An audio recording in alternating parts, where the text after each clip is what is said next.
Assalamualaikum warahmatullahi wabarakatuh. Nama saya Nurul Ain binti Saharudin, memegang kad matrik D1910380. Saya dan Nurul Aini binti Muhammad Yasin akan membentangkan kajian kes kami yang bertajuk Anak Autism Boleh Jalani Hidup Normal.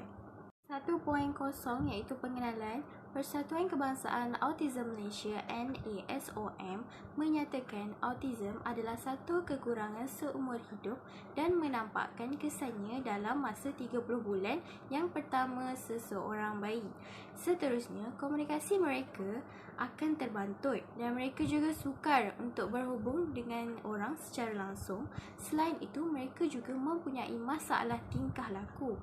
Kanak-kanak khas yang diberi gelaran ini kepada kanak-kanak yang berkeperluan khas yang disebut sebagai kanak-kanak istimewa, kanak-kanak kurang upaya ataupun kanak-kanak cacat. Kanak-kanak cacat telah tidak digunakan kerana mempunyai sensitif bagi sesetengah masyarakat. Seterusnya, autism ini bermula sejak 20 Masihi lagi.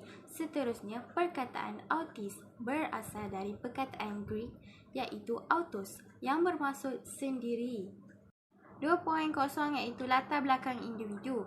Berdasarkan keratan akhbar yang kami pilih ini, ia bertajuk Anak Autism Boleh Jalani Hidup Normal. Berdasarkan keratan akhbar, Dr. Haziza binti Muhammad Isa iaitu ibu kepada Muhammad Zarif Ahmad Hakimi, dia telah mendiagnos anaknya dan didapati anaknya itu autism. Setelah didiagnos, Dr. Haziza tidak mempercayai bahawa anaknya itu telah mengalami autism kerana semasa anaknya berusia 8 bulan, dia mengalami demam campak dan tidak mahu bercakap sebaik pulih. Selain itu, Dr. Haziza sangat mementingkan pembelajaran anaknya iaitu Muhammad Zarif. Tetapi disebabkan Muhammad Zarif mengalami autism, banyak sekolah-sekolah normal iaitu sekolah rendah tidak menerimanya untuk bersekolah. Puan Haziza sangat gembira kerana anaknya telah diterima masuk ke Sekolah Antarabangsa Taylor Kuala Lumpur. Sekolah Antarabangsa Taylor menerima kanak-kanak autism. 2.1 iaitu jenis klasifikasi keperluan khas.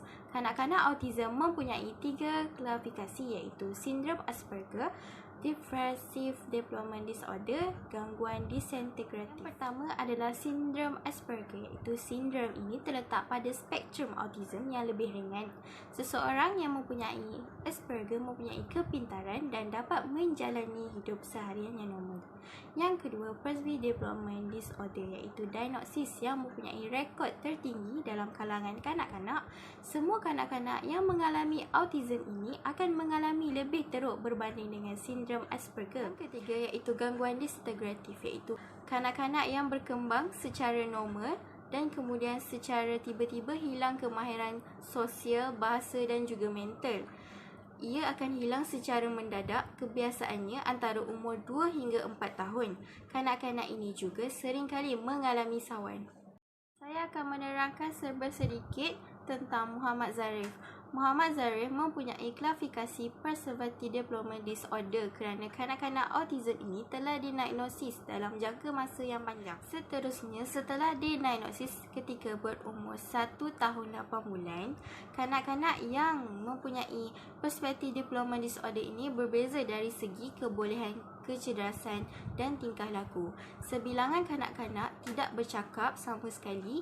Kanak-kanak autism ini bercakap dalam fasa atau perbualan yang terhad dan ada yang mengalami perkembangan bahasa yang agak normal. 2.2 iaitu ciri-ciri kanak-kanak autism. Ciri-ciri yang terdapat pada kanak-kanak autism ini ialah kemahiran bertutur dan juga berkomunikasi. Kanak-kanak autism ini mengalami kesukaran untuk memahami percakapan, bertutur dan juga menyatakan kehendak mereka. Seterusnya, pertuturan mereka mungkin terhad kepada satu patah perkataan.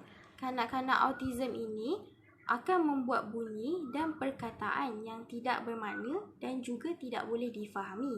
Seterusnya, kanak-kanak autism juga boleh mengalami ekolalia iaitu pengulangan perkataan yang dituturkan oleh orang lain. Sebagai contoh, Muhammad Zarif mempunyai kesukaran untuk berinteraksi sosial bersama dengan masyarakat, keluarga dan orang lain. Muhammad Zarif sangat sukar untuk bertentang mata dan juga tidak menyahut apabila dipanggil.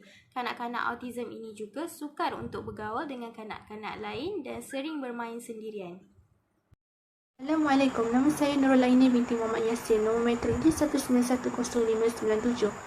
Hari ini saya akan terangkan berkaitan isu atau masalah yang dihadapi oleh individu tersebut, pengurusan atau pendidikan untuk mereka dan tanda-tanda awal autism.